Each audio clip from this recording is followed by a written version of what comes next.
আসসালামু আলাইকুম। ঈদের আগের দিন রাত্রিবেলা বাড়িতে যাওয়ার সময় রাস্তায় যে ট্রাফিক জ্যামের বর্তমান অবস্থা সেটি আপনাদের একটু দেখানোর চেষ্টা করতেছি। ঈদের একদিন আগে রাতের ভিডিও। এলেঙ্গা ভপুর বাইপাস অনেকক্ষণ জ্যামে আটকে থাকার পরে রাস্তা পার হয়ে ভপুর রোডে রওনা করলাম। এলেঙ্গা রেল গেটে চলে এসে পড়েছি রাজাবাড়ি। রাস্তায় যাওয়ার রাস্তায় জ্যাম খুবই কম, আসার রাস্তায় মোটামুটি ভালোই রানিং গাড়ি। যেহেতু যমুনার উত্তরবঙ্গের যে গাড়িগুলো সব গাড়িগুলো যমুনা থেকে বোয়াপুর হয়ে এলেঙ্গার এদিক দিয়ে আসতেছে ভিতর দিয়ে, তাই এই রোডে একটু গাড়ি বেশি। তাহার না হলে এত রাত পর্যন্ত এই রোডে এত গাড়ি থাকে না, রাস্তা মোটামুটি প্রায় ফাঁকাই থাকে, এই জন্য গাড়ি একটু বেশি।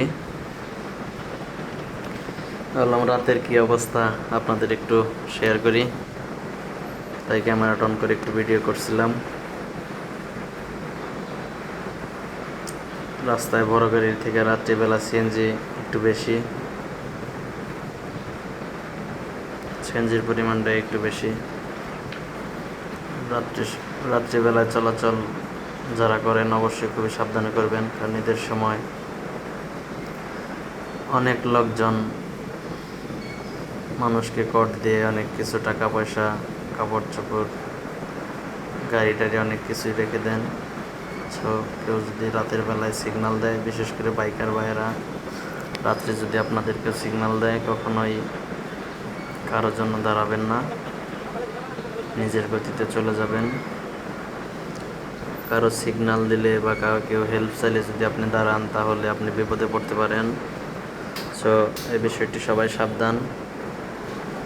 অপরিচিত কোনো লোক আপনাকে সিগন্যাল দিলে কখনোই গাড়ি ব্রেক করবেন না। সবাই আমার পেজটি ফলো করবেন এবং চ্যানেল নতুন হয়ে থাকলে চ্যানেলটি সাবস্ক্রাইব করবেন। ভিডিওটি ভালো লাগলে অবশ্যই শেয়ার করবেন, আমার জন্য দোয়া করবেন। আমার ভিডিওটি তখন দেখার জন্য আপনাদের অসংখ্য ধন্যবাদ। আমি প্রায় চলে এসে পড়েছি আমার বাড়ির কাছাকাছি। আজকের মতো ভিডিওটি এখানে শেষ করব। পরবর্তীতে দেখা হবে অন্য কোনো নতুন ভিডিওতে। সে পর্যন্ত সবাই ভালো থাকেন, সুস্থ থাকেন, আর ভিডিওটি অবশ্যই শেয়ার করবেন। আল্লাহ হাফেজ।